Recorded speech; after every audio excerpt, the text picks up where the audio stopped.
പത്തരമാറ്റിൻ്റെ അടിപൊളി എപ്പിസോഡിലേക്ക് എല്ലാവർക്കും സ്വാഗതം. അങ്ങനെ നയനയും ആദർശും നമ്മുടെ വേണുവിനെ നന്ദു അറസ്റ്റ് ചെയ്തത് കാണാൻ വേണ്ടിയിട്ട് പോലീസ് സ്റ്റേഷനിലേക്ക് വരികയാണ്.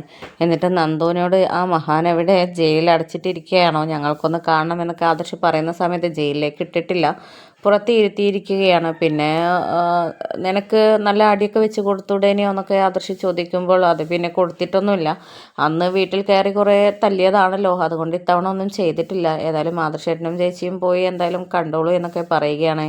അങ്ങനെ അവർ വേണുവിനെ കാണാൻ വേണ്ടിയിട്ട് പോവുകയാണ്. ആ പോയ സമയത്ത് നമ്മുടെ വേണു പറയുന്നുണ്ട്, അനിയത്തി ഇങ്ങനെ രസയാണെന്ന് കരുതിയിട്ട് ബാക്കിയുള്ളവരെ ഇങ്ങനെ ബുദ്ധിമുട്ടാക്കല്ല വേണ്ടത് എന്നുള്ള രീതിയിലൊക്കെ പറയുന്ന സമയത്ത് കള്ളന്മാരെയും പ്രതികളെയും ഒക്കെയാണ് പോലീസുകാരെ ഇവിടെ കൊണ്ടുപോയി ഇരുത്തുന്നത്, നിങ്ങൾ തെറ്റ് ചെയ്തിട്ടുണ്ടല്ലോ, അതുകൊണ്ടാണ് നിങ്ങളെ ഇവിടെ ഇരുത്തിയത് എന്നൊക്കെ ഇങ്ങനെ പറയുകയാണ്. അപ്പോൾ ആ സമയത്ത് ആദർശ് പറയുന്നുണ്ട്, ഏതായാലും ഇത് വലിയ കഷ്ടമായി പോയി, തൻ്റെ കടം വീട്ടാനായിട്ട് എൻ്റെ അമ്മയുടെ സ്വർണം തന്നെ തനിക്ക് വേണമായിരുന്നു എന്നൊക്കെ ചോദിക്കുകയാണ്. അപ്പോൾ ആ സമയത്ത് വേണു പറയുന്നുണ്ട്, ഇതിൻ്റെ പിന്നിൽ ഒരുപാട് കഥകളുണ്ട് മോനെ, ആദർശ് മോനെ, ഇതൊന്നല്ല സത്യം എന്നൊക്കെ പറയുകയാണ്. അപ്പോൾ എന്ത് കഥകളാണ് താൻ പറയാൻ ഇനി പോകുന്നത് എന്നൊക്കെ ചോദിക്കുകയാണ്. അപ്പോൾ ആ സമയത്ത് നയന പറയുന്നുണ്ട്, അത് വല്ല കള്ളക്കഥകളും ആയിരിക്കും, അല്ലാതെ ഇയാൾക്കൊന്നും വേറെ ഒന്നും പറയാനില്ലല്ലോ എന്നൊക്കെ ഇങ്ങനെ പറയുകയാണ് നയന. അപ്പോൾ ആദർശ് പറയുന്നുണ്ട്, താനും തൻ്റെ മകളൊക്കെ അനന്തപുരിയിലേക്ക് കയറി വരാൻ ഒരു യോഗ്യതയും ഇല്ലാത്തവരാണ്, അതൊക്കെ അറിഞ്ഞു വെച്ചിട്ടാണ് താൻ തൻ്റെ മകളെ അനന്തപുരിയിലോട്ട് കല്യാണം കഴിച്ച് വിട്ടത്.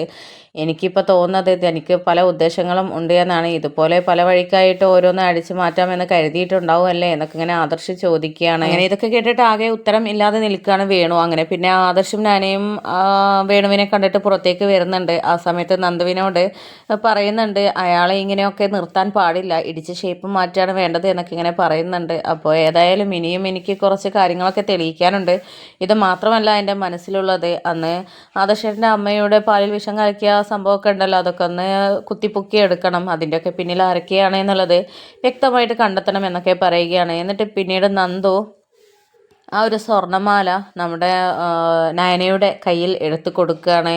അങ്ങനെ അതുമായിട്ട് ആദർശും നയനയും അനന്തപുരിയിലോട്ട് പോവുകയാണ്. അങ്ങനെ അവർ വരുന്ന സമയത്ത് നമ്മുടെ ദേവയാനിയും അനാമികയും അവിടെ തന്നെ നിൽക്കുന്നുണ്ടായിരുന്നു. അങ്ങനെ ദേവയാനിയോട് പറയുന്നുണ്ട്, അമ്മയുടെ മരുമകളായിട്ട് കണ്ടിട്ട് എന്നെ പോലും ഒഴിവാക്കിയിട്ട് അന്ന് അനാമികയായിരുന്നല്ലോ സ്നേഹിച്ചിരുന്നത്, അന്ന് അമ്മ ഇവൾക്ക് സ്നേഹത്തോടു കൂടി ഒരു നെക്ലേസ് കൊടുത്തിരുന്നല്ലോ, അത് മോഷണം പോയി എന്നൊക്കെ പറഞ്ഞിട്ട് എൻ്റെ അച്ഛനെയും അമ്മയെയും എന്നെയും വരെ പ്രതികളാക്കാൻ വേണ്ടിയിട്ട് നോക്കിയതായിരുന്നല്ലോ എന്നൊക്കെ ഇങ്ങനെ പറയുന്നുണ്ട് നയന.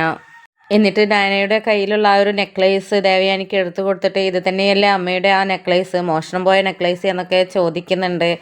അപ്പോൾ ദേവയാനി അതെടുത്തൊക്കെ നോക്കുകയാണ്. അപ്പോൾ ആ സമയത്ത് പറയുന്നുണ്ട്, ഇത് ഇവളാണ് ചെയ്തത്, ഇവളാണ് അന്ന് അത് എടുത്ത് കൊടുത്തത് ഇവളുടെ അച്ഛൻ്റെ കയ്യിൽ, എന്നിട്ട് ഇവളൊന്നും അറിയാത്ത പോലെ എന്നെയും അമ്മയെയും ഒക്കെ കള്ളികളാക്കാൻ നോക്കുകയായിരുന്നു എന്നൊക്കെ ഇങ്ങനെ പറയുന്നുണ്ട്. എന്നിട്ട് ഇവളുടെ അച്ഛനെ എടുത്തു കൊടുത്തിട്ട് കടങ്ങൾ വീട്ടാൻ വേണ്ടിയിട്ടായിരുന്നു എന്നൊക്കെ പറയുകയാണ്. അപ്പോൾ ആ സമയത്ത് അനാമിക രക്ഷപ്പെടാൻ വേണ്ടിയിട്ട് ഇതൊന്നും ഞാൻ അറിയുന്ന കാര്യമല്ല എന്നൊക്കെ പറയുന്നുണ്ട്. അപ്പോൾ നാന പറയുന്നുണ്ട്, നീ അറിയാത്ത കാര്യമായതുകൊണ്ടായിരിക്കും, നിൻ്റെ അച്ഛൻ ചെയ്യാത്തത് കൊണ്ടായിരിക്കും ഇന്ന് നിൻ്റെ അച്ഛനെ അറസ്റ്റ് ചെയ്തത് എന്നൊക്കെ. എന്നിട്ട് വെറുതെ ഒന്നും പോലീസ് അറസ്റ്റ് ചെയ്യത്തില്ല, എല്ലാ തെളിവുകളുടെയും അടിസ്ഥാനത്തിലാണ് അറസ്റ്റ് ചെയ്തിട്ടുള്ളത് എന്നൊക്കെ പറയുകയാണ് നയന. പക്ഷേ ഇതൊക്കെ കേട്ടിട്ടും നമ്മുടെ ജാനകി ഒന്നും മിണ്ടാതെ നിൽക്കുകയാണ്. എന്നിട്ട് പറയുന്നുണ്ട്, ആ സമയത്ത് അനാമിക പറയുന്നുണ്ട്, ഓ ഇതൊക്കെ ആ നന്ദു എന്ന് പറയുന്നവളുടെ ഇല്ലാ കഥകളായിരിക്കും, അവൾ ഇങ്ങനെ ഓരോന്ന് പറഞ്ഞത് വിശ്വസിച്ച് നിങ്ങൾ വന്നേക്കുമായിരിക്കും, അവൾ മാറ്റി വെച്ചിട്ട് ഇപ്പോൾ SI ആയിട്ട് ഇത് ഈ ഒരു നെക്ലേസ് പുറത്ത് കൊണ്ടുവന്നിട്ട് എൻ്റെ അച്ഛനെ കുറ്റപ്പെടുത്താൻ വേണ്ടിയിട്ട് നോക്കുകയാണ്,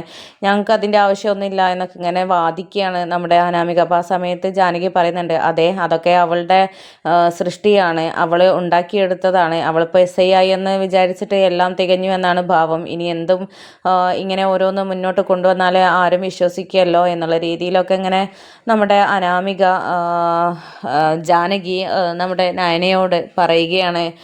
അപ്പോൾ ആ സമയത്ത് ദേവയാനിയും പൊട്ടിത്തെറിച്ച് സംസാരിക്കുന്നൊക്കെ ഉണ്ട്. അപ്പം ഇതിപ്പം അനാമിക കള്ളിയാണ്, അനാമികയുടെ വീട്ടുകാർ കള്ളിയാണ് എന്നറിഞ്ഞിട്ടും ജാനകി അതൊന്നും ഉൾക്കൊള്ളാനാവാതെയും അത് വിശ്വസിക്കാതെയും വിട്ടുകൊടുക്കാതെയും ഒക്കെ നിൽക്കുകയാണ്.